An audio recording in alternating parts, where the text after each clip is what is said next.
Today, we're diving into a gripping true story from the Cold War era, a tale that weaves together personal courage, political intrigue, and the unexpected world of competitive skydiving. Yeah, it's fascinating how a sport, something many see as purely recreational, becomes a battleground for freedom and espionage.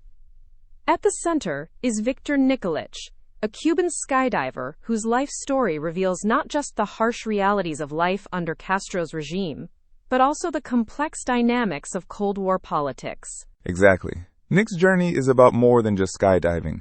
It's a young man's quest for freedom amid constant surveillance, political purges, and international espionage. This episode explores how individual determination intersects with global politics in a very personal way. And what's compelling is how the story unfolds against the backdrop of Cuba's transformation after 1959, from a vibrant, diverse society to a Soviet satellite state under Castro's Marxist-Leninist ideology. Right. The revolution brought sweeping changes: political indoctrination in schools, censorship, purges, and the creation of a police state dominated by the Directorate of State Security, or DSE. The Committees for the Defense of the Revolution, or CDRs, acted as neighborhood informants, creating a pervasive atmosphere of fear.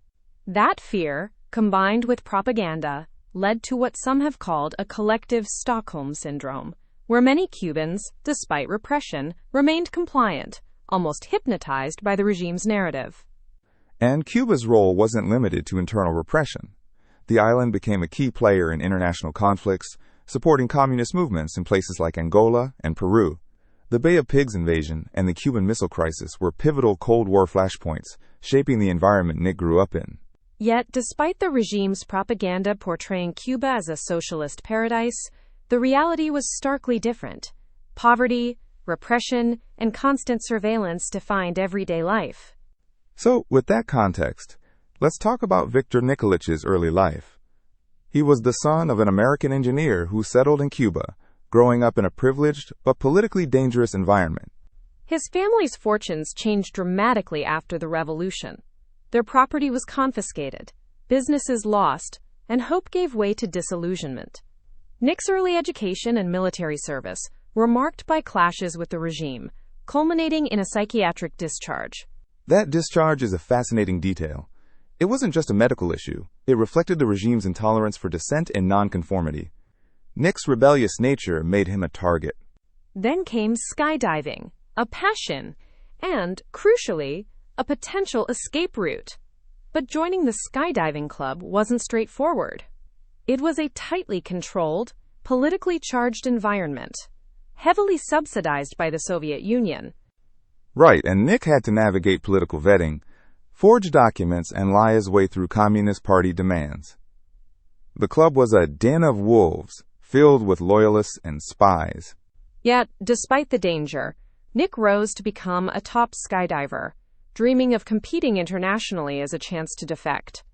That brings us to the Cuban intelligence apparatus, the DSE, the DGI, and MININT. These agencies infiltrated sports teams to monitor loyalty and prevent defections. The political purges following the 1975 Pan American Championships in Peru are a stark example. Nick was accused of fraternizing with Americans, leading to suspension, job loss, forced labor, and social ostracism. Lieutenant Tony Angulo and Colonel Kleber Martins were key figures controlling athletes. The psychological warfare and fear tactics were relentless. And then there's the tragic death of Narciso Martí, Nick's teammate, caused by a parachute modification that made the reserve ripcord impossible to pull. The regime tried to cover it up as suicide. That incident highlights how even small technical details had life-or-death consequences under such a regime. Nick's reluctant involvement with the MININT Special Forces further illustrates the dangerous world he was drawn into. And the eventual downfall of the De La Guardia twins shows the regime's ruthless internal politics. On the international front, Nick's contacts with foreign diplomats and visitors, like British neighbor Michael Quinn, French ambassador's daughter Camille, and Canadian skydivers Gabriel and Derek, provided hope and practical help. The Canadians connected Nick to Jacques Covey, aide to U.S. Secretary of State Henry Kissinger. But involving the U.S. State Department was risky, with paranoia about leaks. Covert communications and coded messages were exchanged to facilitate Nick's defection, all under the shadow of Cuban intelligence surveillance. The political thaw under President Jimmy Carter and the opening of special interest missions in Havana and Washington added complexity to the situation. Then comes the dramatic defection in Mexico during the 1977 Pan American Skydiving Championships. Cuban athletes were under heavy surveillance. Nick faced last-minute travel document delays, arrived in Mexico City with Cuban DGI agents watching, and planned his escape during a shopping spree.